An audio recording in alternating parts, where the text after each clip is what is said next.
各位院友，我係冼德基。60年代住喺播道兒童之家，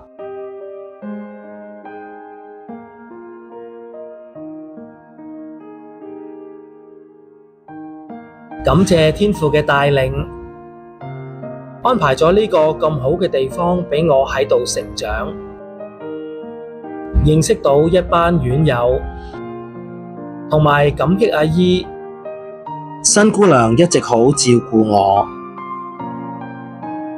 感謝天父嘅大愛，一直冇離棄我。每年嘅聖誕節，我都會參加播道兒童之家嘅聚會，住咗一段時間。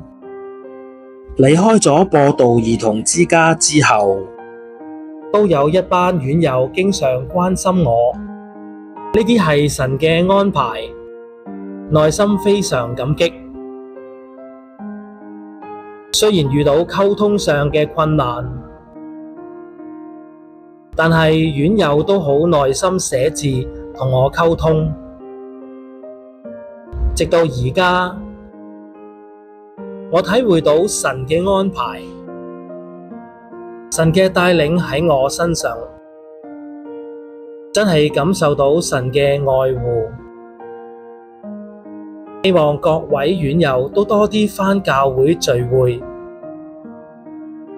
我一直都有參與聾人協會教會聚會，多謝大家。